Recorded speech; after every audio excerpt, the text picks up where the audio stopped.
Shalom. Selamat pagi, selamat berbakti di dalam kasih Tuhan kita Yesus Kristus.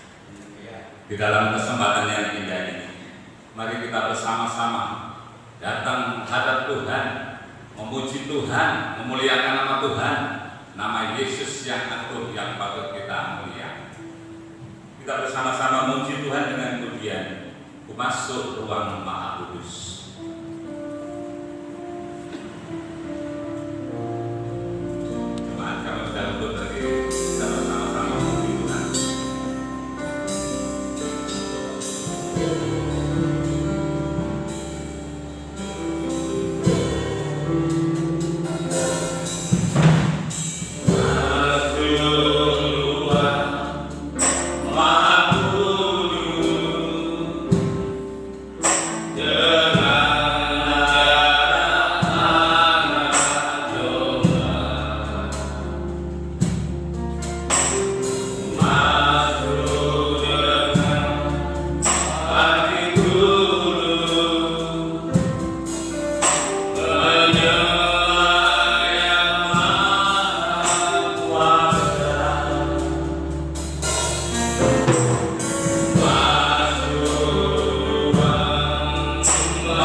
Hati kami berikan dengan ucapan syukur bagi hari ini ya Tuhan, untuk perpanjangan umur, kekuatan, kesehatan yang masih Tuhan anugerahkan dalam kehidupan kami. Satu kesempatan yang indah masih Tuhan sediakan untuk kami dapat menghadiri tata kasih karunia-Mu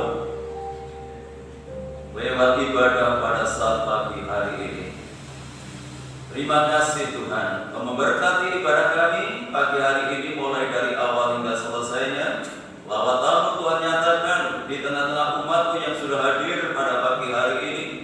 Dan kuasa Tuhan boleh bekerja, kuasa Tuhan boleh dinyatakan. Sesuatu yang baru boleh kami rasakan ketika kami datang kepada Tuhan pagi hari ini. Jamahan Tuhan, lawatan Tuhan boleh terjadi. Suasana surgawi boleh ada di tengah-tengah kami. Ketika kami memuji dan memuliakan Tuhan, sungguh-sungguh kami boleh merasakan sukacita surgawi. Terima kasih Tuhan. Kami menyerahkan hamba-Mu yang saat ini sudah mempersiapkan diri untuk melayani pekerjaan yang mulia ini ke dalam tangan-Mu. Baik leader, singer, pemain musik, ketua LCD yang menaikkan doa, yang membacakan warta gereja, maupun hamba-Mu yang akan menyampaikan kebenaran firman-Mu. Mari Tuhan Engkau sucikan kami, Kau kuduskan kami. Terlebih pengurapan darah-Mu yang kudus Engkau nyatakan dalam pelayanan kami. Pelayanan kami boleh berkenan di hadapan Tuhan dan boleh menjadi berkat bagi sidang jemaat Tuhan. Saudara-saudara kami yang lain yang saat ini masih dalam perjalanan untuk menuju ke tempat ini, Tuhan jaga, Tuhan lindungi, Tuhan sertai mereka semuanya.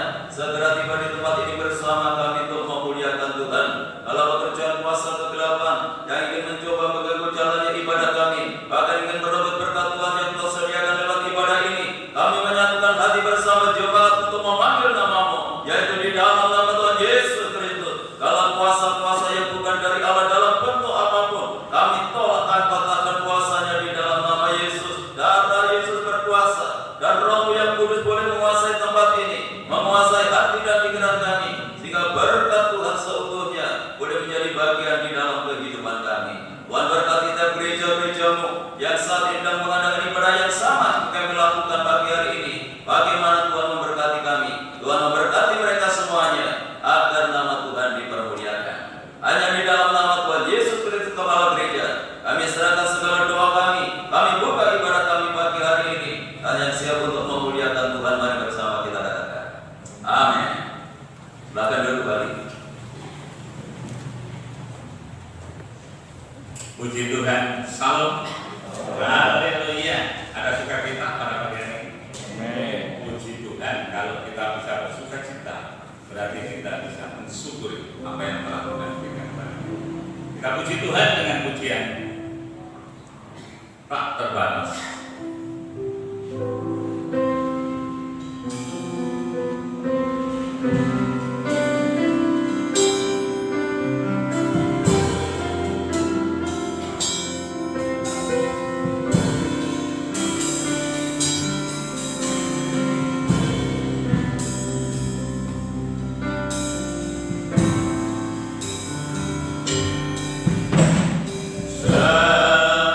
Semusim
di antara kita semua untuk memberikan tempat bagi kita, yaitu di surga. Haleluya, puji Tuhan. Kita puji Tuhan dengan pujian. Di seluruh dunia Roh Kudus bekerja. Jemaat kami undang untuk berdiri.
Kita terus bersukacita karena Allah ada di tengah-tengah kita.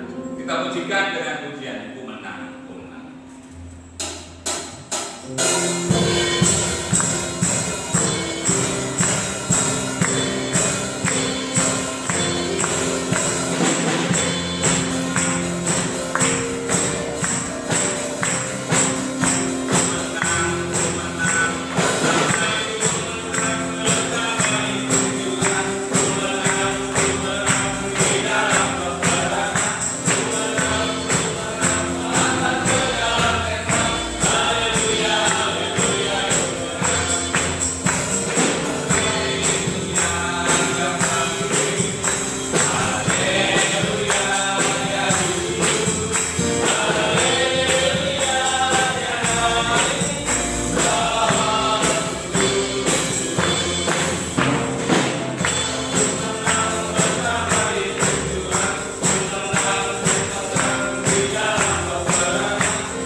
Puji Tuhan. Haleluya. Waspada ada di tengah-tengah kita. Saya yakin Roh Kudus ada di tengah-tengah kita. Oh haleluya, untuk memberkati kita bersama. Mari kita sebelum kita menerima kebenaran firman Tuhan, kita puji Tuhan dulu dengan pujian. Penuhi hidup.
senantiasa kami panjatkan kehadiran Tuhan, sebab Engkaulah Allah kami, Allah yang layak dipuji, disembah, dan diagungkan Tuhan. Tuhan, kami bersyukur selama hidup kami, Engkau senantiasa menuntun kami, memimpin kami, bahkan memberkati setiap perjalanan hidup kami, sehingga kami boleh merasakan penyertaan dan pemeliharaan Tuhan. Oleh sebab itu Tuhan, pada saat ini adalah saat-saat yang indah bagi kami.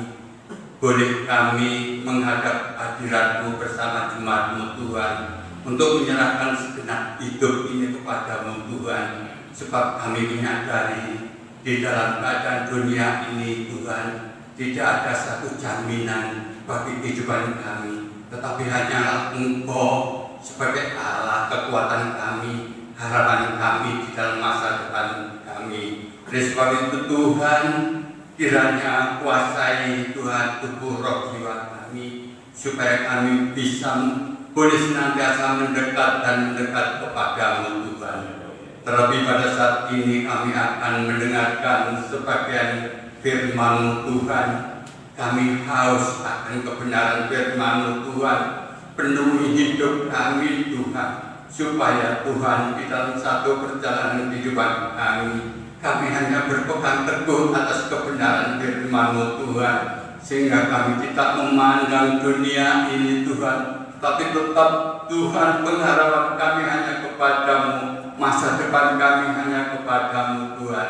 Kiranya Kau pakai hamba-Mu yang telah Tuhan percayakan untuk menyampaikan kebenaran firman-Mu. Berikan hikmat-Mu Tuhan, supaya hamba-Mu bisa menyampaikan kebenaran-Mu dengan baik, sehingga bisa kami terima Tuhan, dan kami boleh Tuhan Yesus mengagungkan nama-Mu atas kebenaran firman-Mu Tuhan.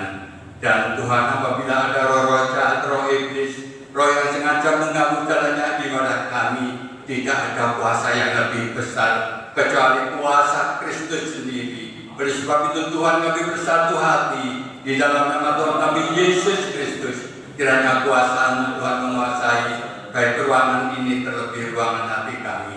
Terima kasih Bapa, terima kasih. Segala puji hormat bagi Tuhan. Hanya di dalam nama Tuhan kami Yesus Kristus Allah kami. Haleluya. Amin. Silakan kembali. Bapak Ibu yang dikasihi oleh Tuhan, saya sampaikan shalom. Salam sejahtera di dalam kasih Tuhan kita Yesus Kristus. Hanya oleh karena anugerah dan kemurahan Tuhan, pagi hari ini kita dipertemukan kembali lewat ibadah raya 1 yang masih Tuhan sediakan di dalam kehidupan kita. Terpujilah nama daripada Tuhan. Ya, setelah kita memperingati hari kenaikan Tuhan Yesus ke surga, biasanya kita mengadakan doa 10 hari dalam rangka kepenuhan Roh Kudus. Bukan berarti Roh Kudus itu tidak ada dalam kehidupan kita, tetapi kita harus terus-menerus dipenuhi dengan kuasanya yang Tuhan sediakan di dalam kehidupan kita. Walaupun mungkin kita tidak bertemu secara langsung di gereja, hanya beberapa waktu nanti, ya saya umumkan nanti setelah ibadah ini. Namun biarlah kerinduan kita untuk selalu dipenuhkan oleh kuasanya itu boleh ada dalam hidup kita. Jadi walaupun di rumah jangan lewatkan kesempatan ini untuk terus berdoa kepada Tuhan, supaya Tuhan boleh memenuhkan kehidupan kita dengan kuasanya yang ajaib ini.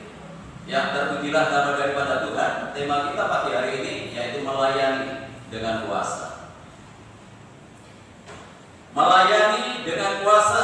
Pelayanan pekerjaan Tuhan itu tidak sama dengan pekerjaan sekuler. Kalau pekerjaan sekuler itu cukup dengan kemampuan kita, dengan kecerdasan kita, dengan pengalaman kita, dengan kekuatan kita sudah cukup. Tetapi untuk melayani pekerjaan Tuhan tidak cukup dengan kemampuan dan kekuatan kita. Nah, untuk itu kita perlu kuasa. Kuasa yang datangnya dari Tuhan yang akan melengkapi kehidupan kita. Dan kuasa itu memang disediakan Tuhan dalam kehidupan kita untuk melangsungkan pekerjaannya di muka bumi ini. Karena masih banyak orang-orang yang masih hidup dalam kegelapan. Dan firman Tuhan katakan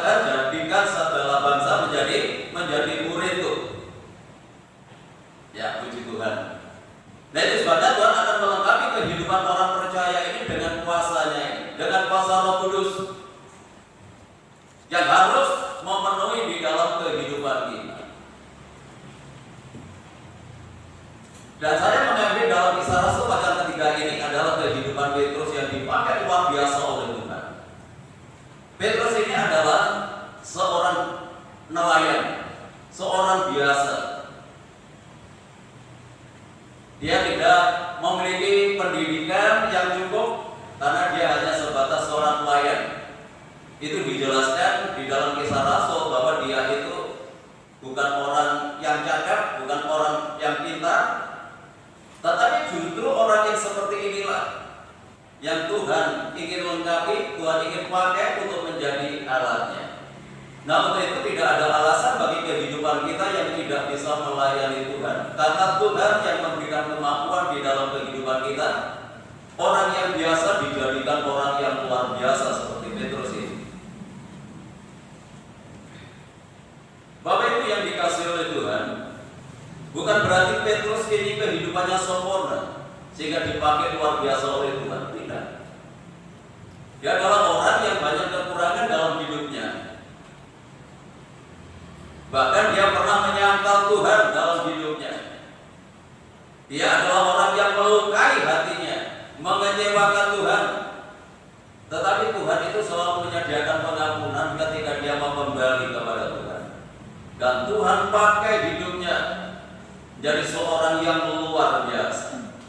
Kalau Tuhan Yesus bisa memakai kehidupan Petrus ini menjadi orang yang luar biasa, maka Tuhan pun juga sanggup untuk memakai kehidupan kita saat ini menjadi orang-orang yang dapat membawa kemuliaan bagi namanya. Kisah Rasul pasal yang 3.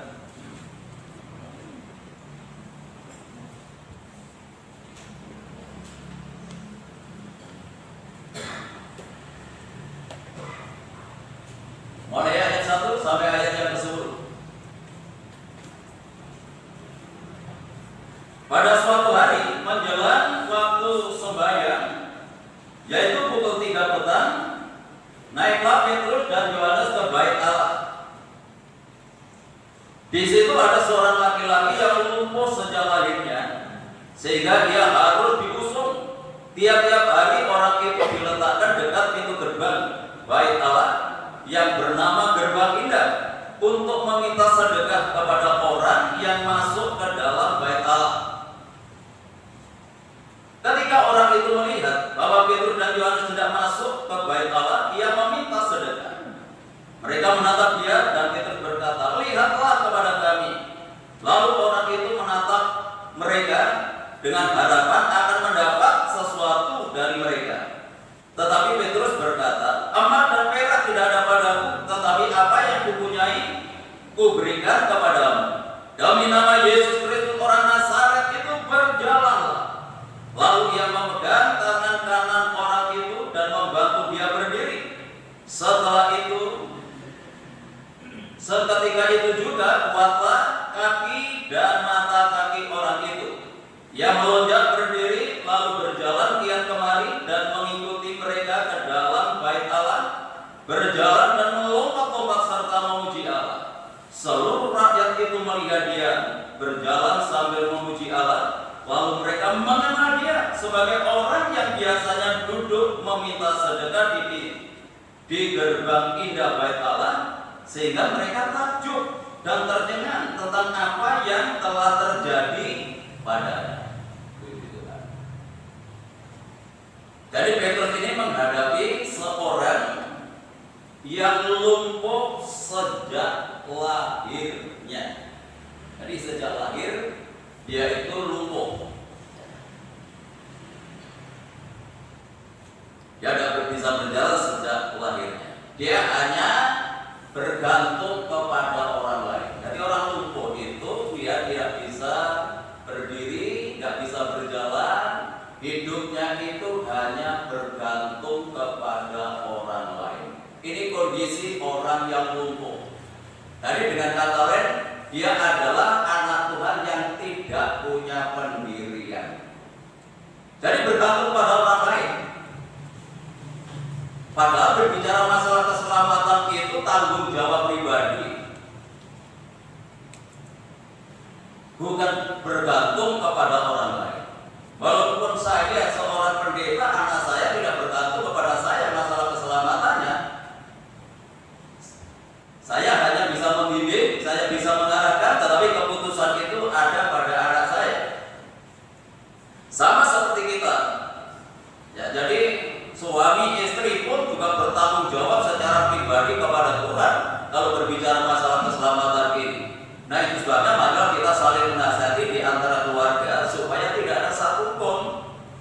terhilang dalam kehidupan kita. Ya, kita saling menguatkan, kita saling meneguhkan supaya kita tetap beriman kepada Tuhan sampai akhir kehidupan kita. Ya, terpujilah nama daripada Tuhan. Ini kondisi orang yang lumpuh hanya bergantung pada orang lain. Kalau mungkin istri hanya bergantung pada suaminya, kalau suaminya ke gereja, istrinya ikut ke gereja. Nanti kalau suaminya tidak datang, ya ikut tidak datang. Sebaliknya, kalau istrinya ke gereja, ya ikut ke gereja suaminya. Kalau istrinya tidak ikut ke gereja, mungkin ada kesibukan, ada tugas lain sebagainya, suaminya juga tidak ke gereja. Ini namanya orang yang tidak punya pendirian. Demikian pula anak-anak. Jadi anak-anak jangan hanya bergantung kepada orangnya, orang tuanya. Ketika orang tuanya mendorong, orang tuanya menggerakkan, baru jalan. Nanti kalau orang tua tidak mengingatkan, tidak jalan lagi. Itu namanya tidak punya pendirian. Kalau orang tidak punya pendirian, dengan kata lain adalah orang, saudara jawab sendiri, itu orang yang lumpuh. Dan dalam Yakobus pasal 1,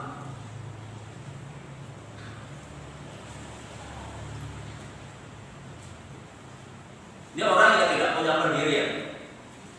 Orang yang tidak punya pendirian itu mudah diombang-ambingkan.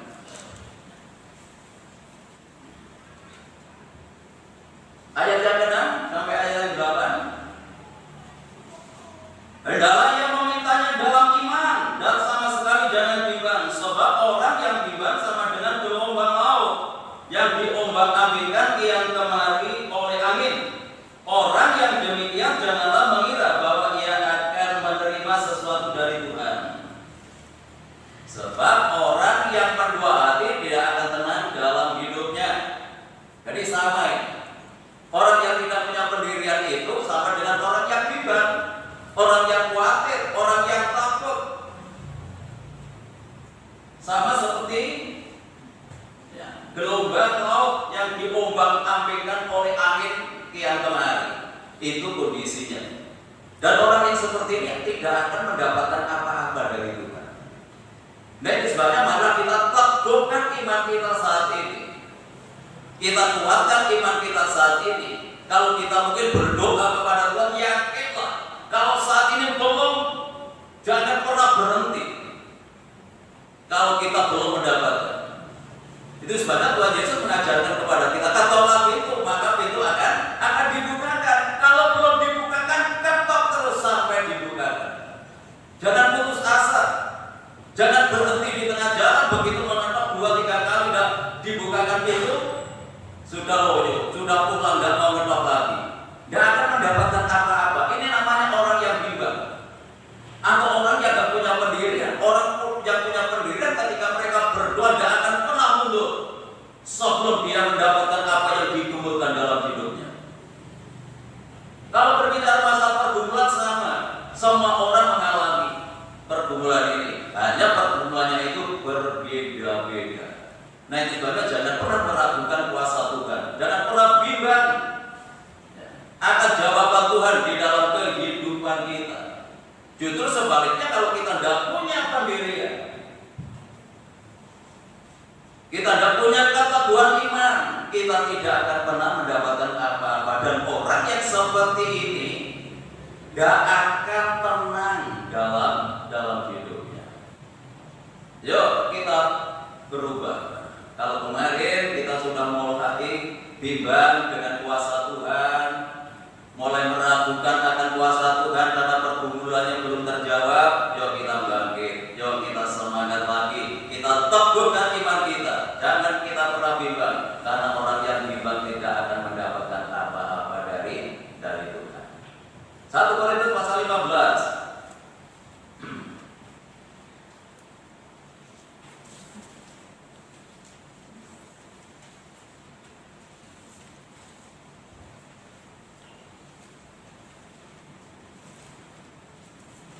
Korintus pasal 15 ayat 58.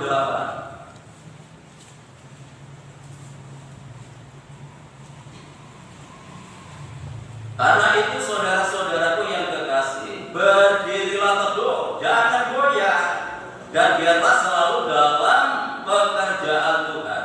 Sebab kamu tahu bahwa dalam persekutuan dengan Tuhan jerih payahmu ya sia-sia. Kalau mungkin saat ini kita sudah mulai goyah pelayanan kita, sudah mulai bimbang pelayanan kita, yuk kita berdiri lagi, kita bangkit kembali. Firman Tuhan katakan kepada kita, berdirilah tegak, jangan goyah, giat selalu dalam pelayanan. Mungkin pelayanan kita hari-hari ini hanya sebatas menunaikan tugas saja, tetapi tidak ada giat untuk melayani Tuhan. Jadi hanya rutinitas sebagai kewajiban saja, tetapi tanpa kita ada satu keinginan untuk dapat memberikan yang terbaik bagi Tuhan. Yuk semangat lagi, kita giat lagi. Kalau mungkin kita sudah mulai bimbang pelayanan kita, sudah mulai goyah pelayanan kita, firman Tuhan katakan jangan goyah. Karena persekutuan kita dengan Tuhan jerih lelah kita tidak sia-sia. Nah sebabnya dengan pelayan tidak pelayan yang pasif, tetapi pelayan yang kreatif. Kreatif itu melihat situasi, lihat kondisinya. Kondisi jemaat itu seperti apa? Kenapa yang mereka tidak datang? Itu kreatif. Kalau pasif ya terserah. Kalau misalnya ke gereja sudah cukup, tidak melihat kondisi jemaat dan melihat bagaimana perkembangan pelayanan Tuhan. Itu namanya sudah mulai goyah. Jadi pelayanan hanya rutinitas. Ya kita bangkit lagi, kita semangat lagi. Ada kuasa yang akan menyatakan di dalam kehidupan kita. Biarlah kita menjadi perpanjangan tangannya untuk menyatakan kuasanya. Nah, bagi kita yang sebagai pelayan-pelayan Tuhan, yuk kita bangkit, jangan goyah.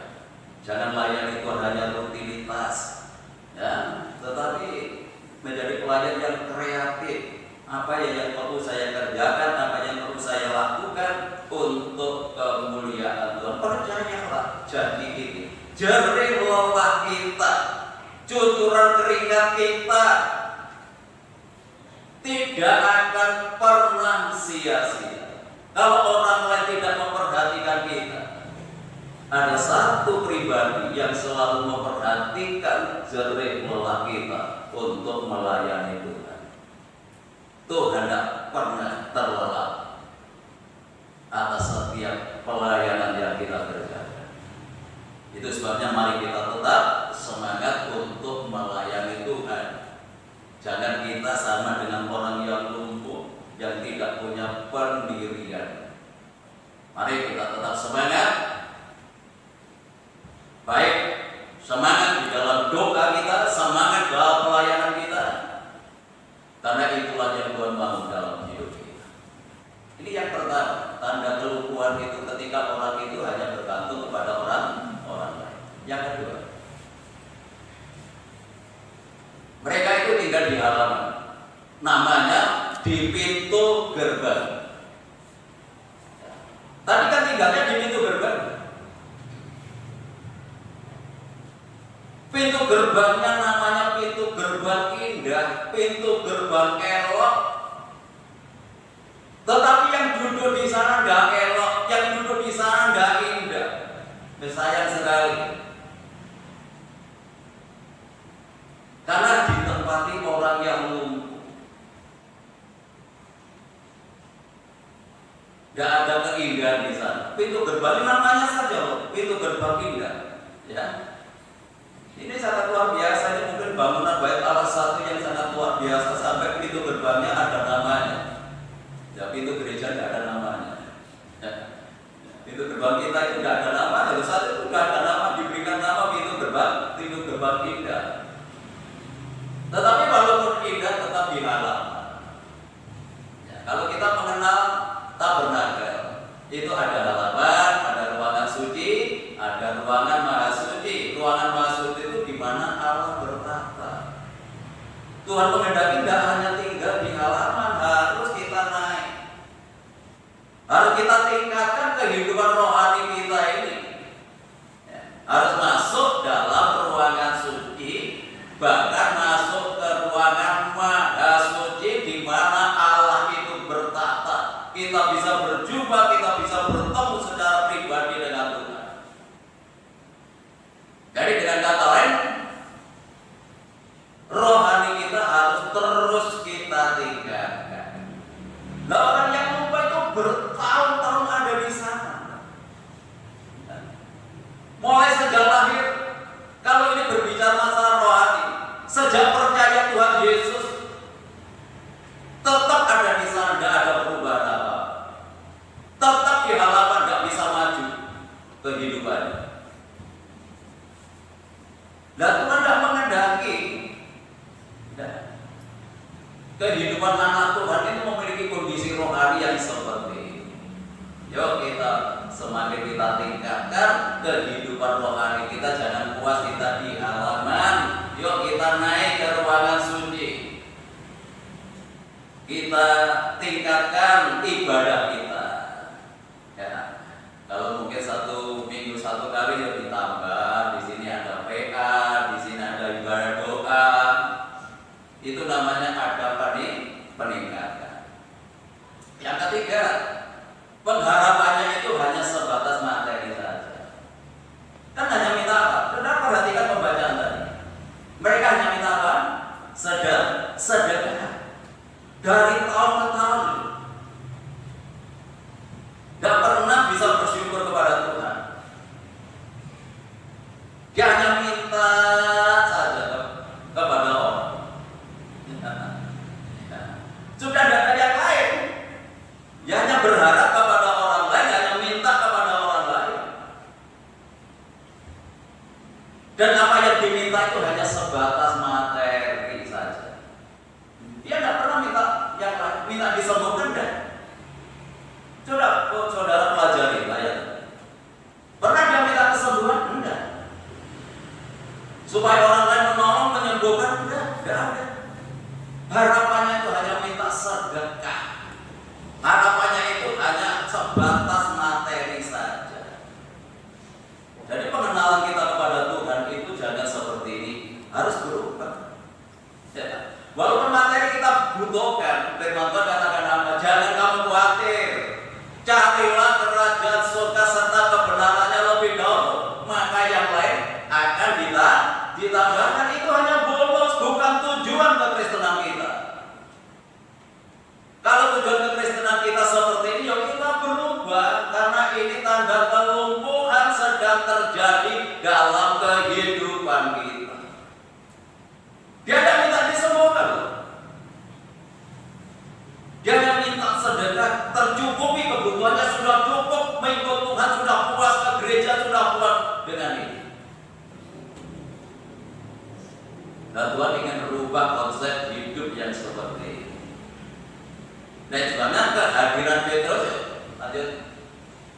Nah, itu prosesnya, proses kesembuhannya,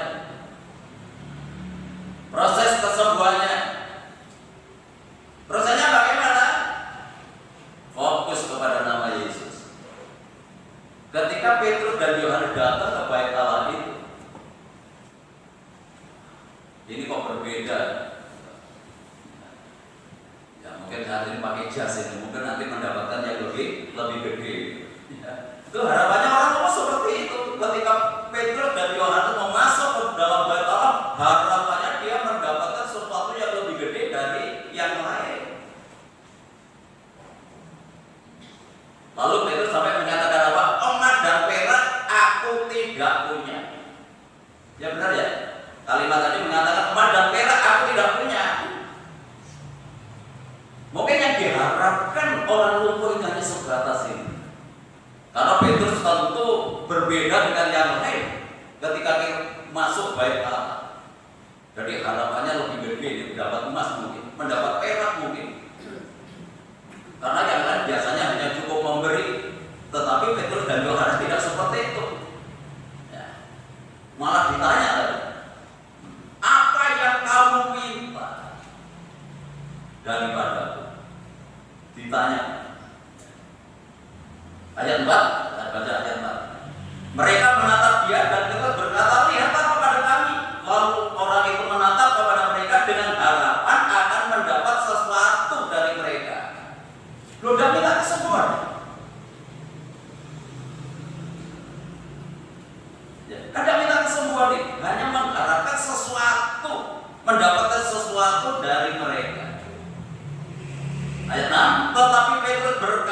emas dan perak tidak ada padaku, tetapi apa yang kupunyai kuberikan kepadamu.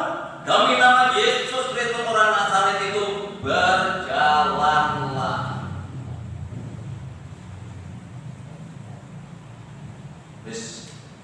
Dibawa oleh Petrus tidak hanya memperhatikan kebutuhan materinya, pandang kepada Yesus. Ini yang diberikan untuk mengubah kehidupannya. Ya, menjadi orang Kristen jangan hanya pandang berkatnya saja. Pandanglah pribadi yang memberi berkat. Carilah pribadi yang memberi berkat, jangan berkatnya. Kalau kita mencari berkatnya bisa habis. Tetapi kalau kita mencari pribadi yang memberi berkat tidak akan habis karena dia adalah sumber segalanya. Nah, itu sebabnya Petrus tidak memberi apa-apa, tidak memberi uang, tidak memberi emas, tidak memberi perak. Ini yang punya demi nama Yesus. Fokus kepada nama Yesus. Berjalan. Sangat luar biasa ya, yang dilakukan oleh Petrus. Spontanitas, mata kakinya menjadi kuat. Sudah menjadi kuat. Dari yang tidak punya pendirian sekarang punya pendirian. Tidak lagi bergantung kepada orang lain karena dia bisa berdiri di atas kakinya sendiri. Mengalami perubahan. Dosa luar biasa ya. Walaupun dia tidak minta, tapi Tuhan yang mau atas kehidupan kita supaya kita tidak bergantung kepada orang lain ya. Menjadi anak Tuhan ya, jangan berharap kepada orang lain, tapi berharaplah kepada Tuhan. Ya, fokus kepada nama Yesus yang bisa memulihkan, yang bisa menyembuhkan kehidupan kita. Apapun persoalan yang kita hadapi. Ya, kalau berbicara masalah rohani, kita berdiri di atas iman kita, tidak lagi bergantung kepada orang lain. Ada sesuatu yang Tuhan kerjakan bagi orang lumpuh itu. Ya, sangat luar biasa. Ya. Ya. Setelah dia sembuh, setelah dia menyiapkan dirinya, setelah dia tidak bergantung kepada orang lain, dia bisa berjalan sendiri. Berjalan kemana? Apa langsung pulang? Ya. Tidak langsung pulang. Apa yang dia lakukan? Tinggalkan halaman, mengikuti Petrus dan Yohanes masuk ke dalam bait Allah. Jadi ada peningkatan ibadahnya. Ini sembuh. Gak langsung seneng cari kepuasan diri sendiri, kakinya sembuh enggak. Tetapi justru kesembuhannya ini dia pakai untuk masuk ke dalam bait Allah. Nah, luar biasa ya. Selamanya ini kan tetap di halaman terus. Ya, tidak ingin kita ini tetap di harapan kita hanya kepada materi saja dan memandang kepada Tuhan Yesus sebagai sumber berkah. Nah, setelah diubah dan telah disembuhkan berubah, konsep hidupnya juga berubah. Kalau kemarin hanya di halaman, sekarang boleh masuk ke dalam bait Allah. Ya. Mereka memuji Allah, memuji Tuhan, hidup penuh dengan sukacita. Nah, istilahnya dalam Filipi, kita baca di Filipi, hidup ini harus diwarnai dengan sukacita. Ya. Jangan hanya menggerutu hidup ini. Hidup yang sekali ini yuk kita nikmati bersama dengan Tuhan. Ya, Filipi 4 ayat 4, demikian firman Tuhan, bersukacitalah senantiasa dalam Tuhan. Sekali lagi ku katakan, bersukacitalah. Luar biasa ya. Bersukacita di dalam Tuhan. Jadi di dalam Tuhan itu ada sukacita.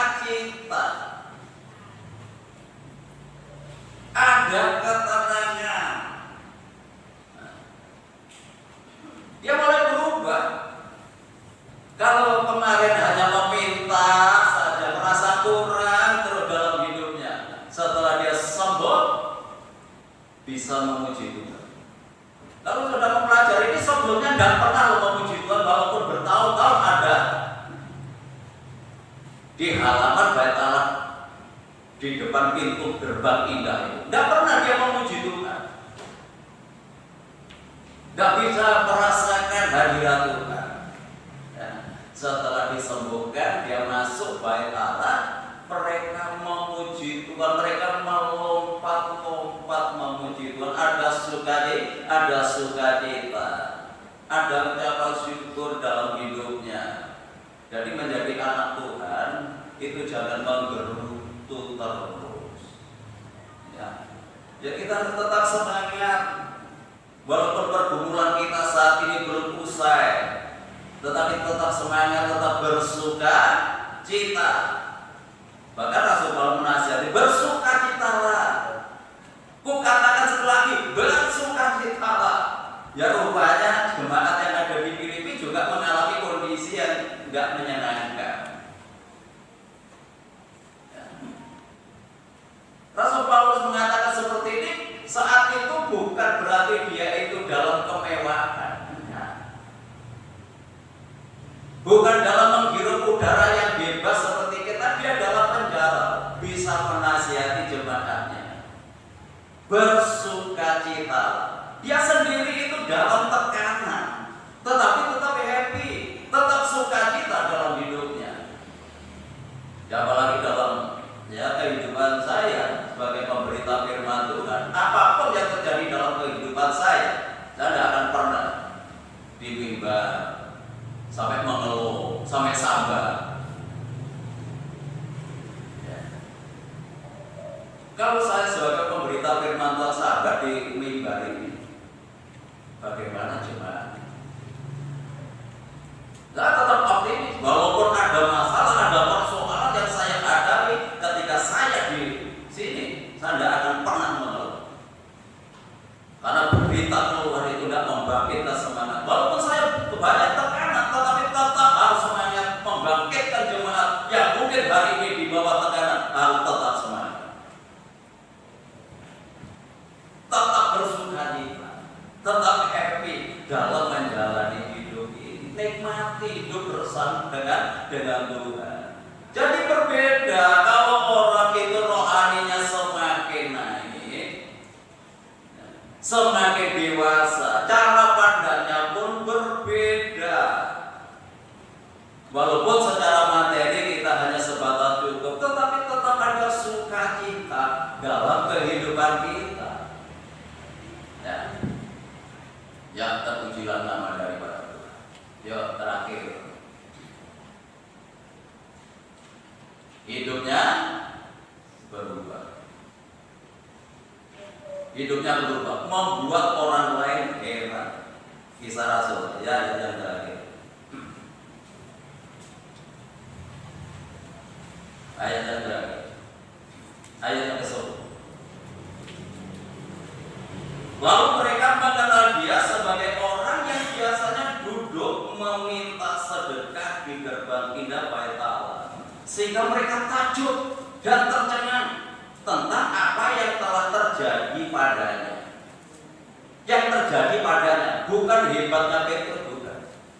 Orang ini yang membuat mereka takjub. Orang ini yang membuat orang kagum. Kenapa? Karena mengalami perubahan. Bukan kagum dengan Petrus, bukan kagum dengan Yohanes. Kalau saudara memperhatikan ayatnya, kagum dengan orang ini yang dulunya duduk di pintu gerbang tidak hanya meminta-minta. Wah, sekarang dia luar biasa, ada perubahan dalam hidupnya. Gak lagi meminta-minta, gak lagi berharap pada orang lain. Dia langsung bisa berjumpa dengan Tuhan, menikmati hadirat Tuhan, menikmati kuasa Tuhan, membuat orang lain itu takjub dalam hidup.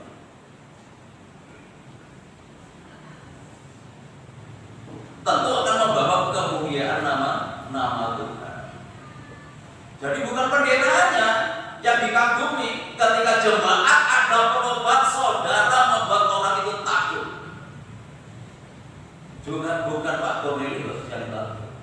Menakjubkan enggak?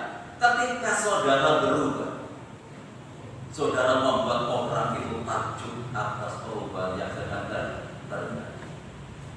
Sama seperti orang yang dulunya dia meminta-minta, sekarang sudah tidak lagi. Hidupnya bersukacita, dia melompat, dia memuji Tuhan, dia mengagungkan Tuhan, membuat orang lain heran. Jadi pelayanan yang ada kuasa itu pelayanan yang membawa sebuah perubahan. Harus berubah.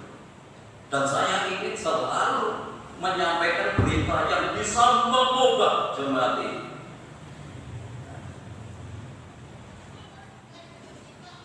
Dan saya percaya bukan dengan kemampuan dan bukan dengan kekuatan, tetapi dengan kuasa Tuhan yang menyertai Petrus tadi. Dan kuasa Roh Kudus itu tetap nyata sampai hari ini, tetap eksis sampai hari ini. Ya, apalagi dalam pelayanan pekerjaan Tuhan, tanpa kuasa Roh Kudus tidak akan pernah bisa berjalan. Nah, itu sebabnya mari kita mengandalkan kuasanya ini, karena kuasanya ini akan membawa perubahan. Tuhan Yesus memberkati kita. Ya, mari kita berubah. Biar membuat orang lain takjub melihat keberadaan kita, sehingga membawa kemuliaan bagi nama Tuhan.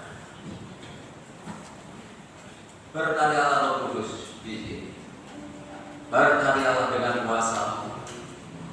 Kuasanya yang tidak terbatas itu akan dinyatakan dalam kehidupan kita, membawa perubahan dalam kehidupan kita, untuk membawa hidup kita menjadi anak-anak Tuhan yang semakin meningkat kehidupan rohani. Tidak hanya memandang berkatnya saja, tetapi memandang kepada pribadinya yang bisa membuat segala sesuatu di dalam kehidupan kita. Haleluya. Berkaryalah terus.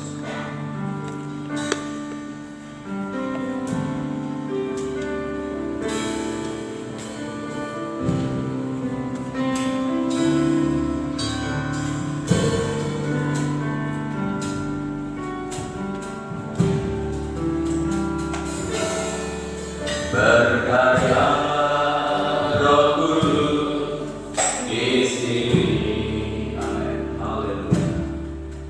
Berkaryalah dengan kuasa-Mu. Berkaryalah Roh Kudus di sini. Amin. Berkaryalah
Kami mau berlomba-lomba.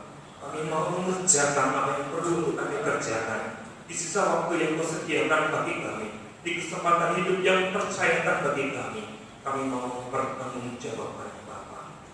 Biarlah kami Tuhan, baik hamba-Mu yang menyampaikan maupun kami yang mendengar, kami mau hidup di dalam firman-Mu dan memiliki cara hidup yang baik di tengah-tengah orang yang belum percaya pada Engkau, sehingga mereka boleh melihat dan mereka boleh mempermuliakan Engkau di hari Engkau melawat mereka. Sebab untuk itulah kami dipanggil dan dipilih menjadi berkat bagi banyak orang, sehingga Tuhan nama-Mu yang dipuji dan dipermuliakan. Terima kasih untuk berkat firman-Mu Tuhan. Kami mau membangun satu dengan yang lain berdasarkan dengan kebenaran firman-Mu melalui cara hidup kami, jadi berkat, jadi terang dan mempermuliakan nama-Mu. Terima kasih untuk berkat firman-Mu. Bersyukur hamba-Mu, Tuhan berkati hamba-Mu lebih dan lebih lagi, lengkapi dengan karunia-karunia-Mu ya Bapa, yang boleh semakin memperindah pelayanannya di hadapan Engkau. Setiap kami mendengar pagi hari ini diberkati oleh kebenaran firman-Mu, dan kami hidup bersekutu dengan kuasa yang terkandung di dalamnya. Terima kasih Bapa, di dalam nama Bapa, Putra dan Roh Kudus, di dalam nama Yesus Kristus Tuhan kami berdoa, mengucap syukur untuk kebenaran firman. Terima kasih Bapa. Haleluya. Amin. Amin. Silakan dulu kembali. Waktu selanjutnya kami serahkan kepada Pak Trisno yang akan menyampaikan materi. Pak Trisno. Besok sore ibadah di gereja. Jam 5:30 dalam rangka kepenuhan Roh Kudus. Besok sore. Hari Selasa dilakukan di rumah lewat tuntunan YouTube Bukit Sion. Tapi jangan diabaikan. Walaupun di rumah berdoa bersama keluarga di rumah, dituntun pemberitaan firman Tuhan lewat YouTube. Ya, karena kondisi hari Rabu kembali ada PA di tempat ini. Hari Kamis tetap di rumah, doanya di rumah jam 5:30 juga lewat tuntunan YouTube Bukit Sion. Hari Jumat kaum muda tetap jam 6:15. Jadi yang bertugas di kaum muda yang sudah terjadwal nanti di gereja. Bagi jemaat tetap berdoa di rumah. Hari Sabtu sama 5:30 di rumah lewat YouTube Bukit Sion.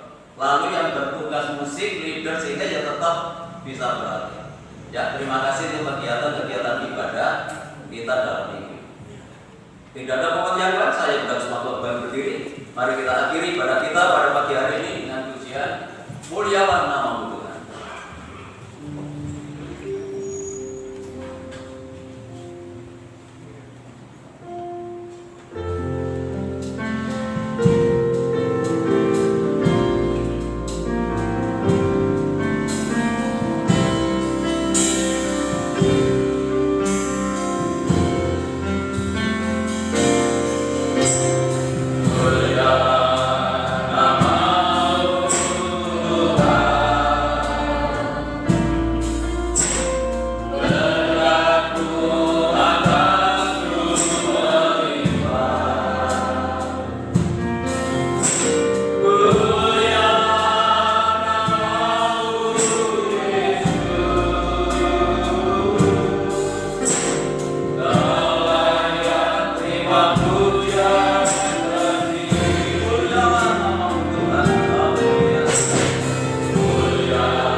Segala kemuliaan, hormat dan kuasa hanya kami peruntukkan bagi Tuhan yang sudah memberkati kami pada pagi hari ini lewat ibadah ini mulai dari awal hingga selesainya.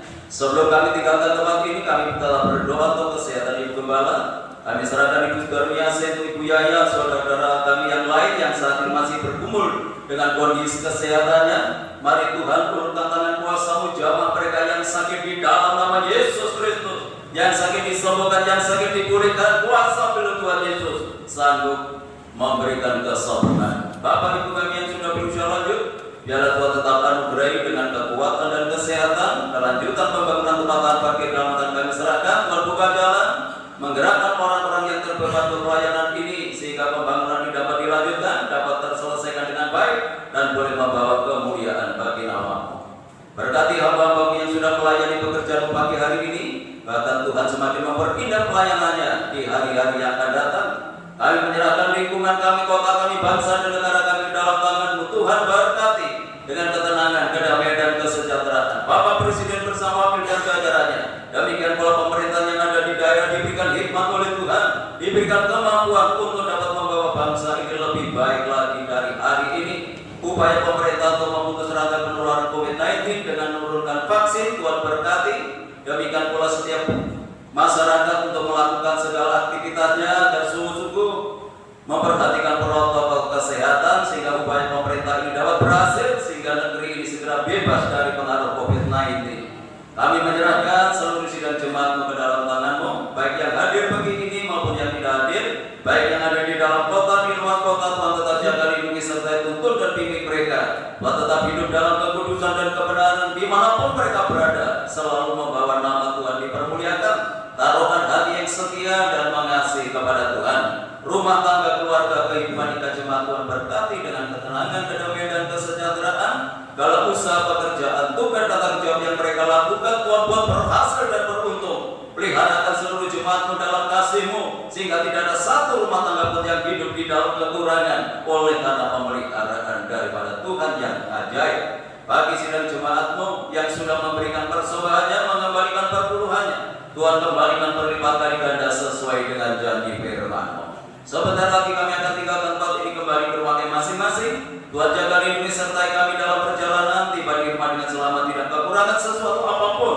Kembalikan kami dalam kegiatan ibadah yang akan datang dalam keadaan yang lebih baik dari pagi hari ini. Bapak Ibu Saudaraku yang dikasihi oleh Tuhan, sekarang pulanglah dan terimalah berkat damai sejahtera dari